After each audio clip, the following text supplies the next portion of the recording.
I'm Cecilia Marshall, a social worker at Toronto Rehab specializing with geriatric psychiatry. Hi, I'm Tiannan Zhao from ECE Department, Master of Engineering. My name is David Sheng. I'm majoring in computer engineering in ECE department. So this is our app. It's called DObs, stands for Dementia Observation. Our goal is to design such an app for caregivers to observe patients with dementia. It will integrate information from nursing observations with data from a wearable device. So basically it has two functions. Every half hour, a caregiver would input a behavior of the patient, and the patient wears a wearable a wristband to collect sleep patterns and motion data. So this is our block diagram. It has 5 blocks.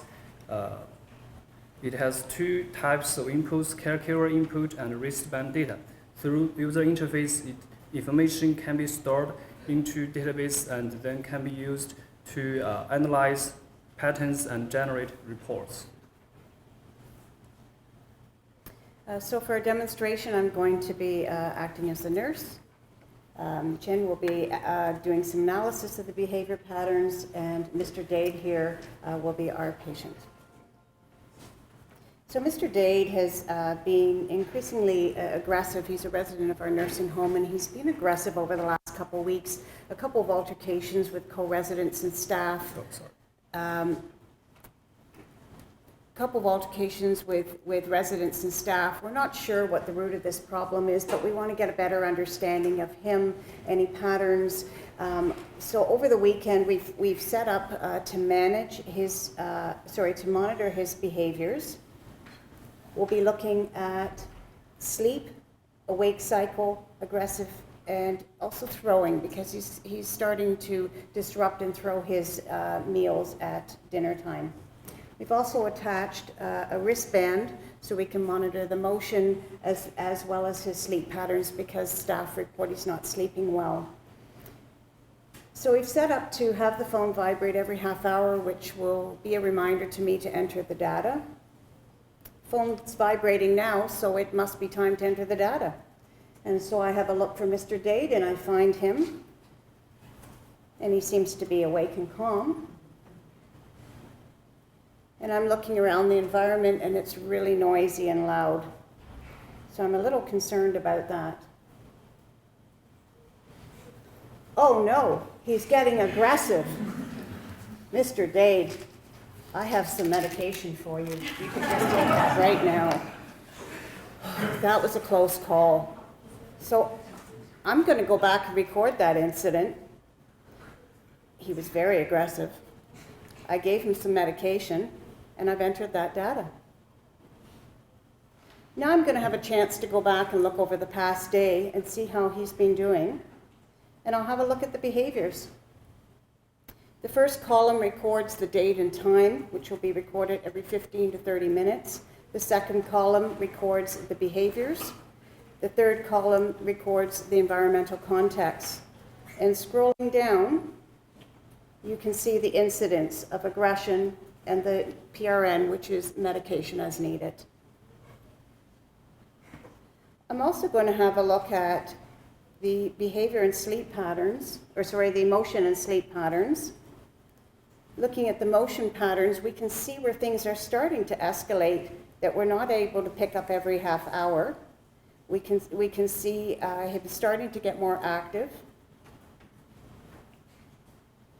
Looking at the sleep patterns, staff report he's sleeping for about 6 hours, but when we have a closer look, 4 times during this period he seems to wake up, and 12 times he's quite restless, so the quality of his sleep is actually quite poor.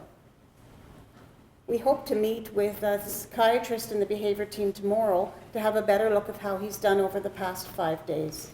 Okay, so as an analyst, I may want to check the patient status, behavioral status over a couple of days instead of just 1 day. So this is what the export functionality is about. So first of all, I pick a period, for example, from March 12th to March 18th. So I click export. So this is what we stored in the computer. As we can see from the legends, that the yellow means awake and calm. So the patient is mostly awake and calm, and occasionally he is sleeping in the bed or aggressively physical.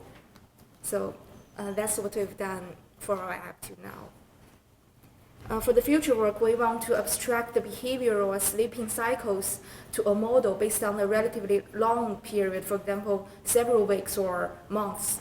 And we also want to fix detail bugs and improve the UX design. Thank you. Thank you.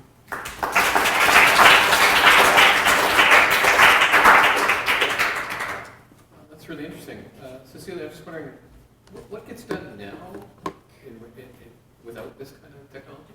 It's a piece of paper that lists every half hour, and nurses will record, same kind of choice selections of behaviors, they'll record it every half hour on a piece of paper.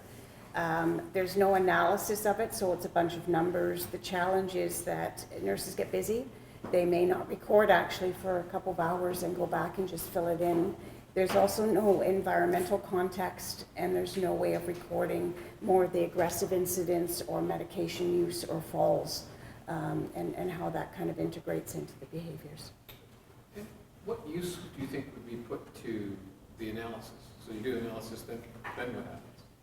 Then the analysis guides treatment. It guides it from an environment perspective. Is there things that we need to be looking at, such as change of shift, which is between around 3 and 5, and sundowning, and that's when we tend to see an escalation of behaviors.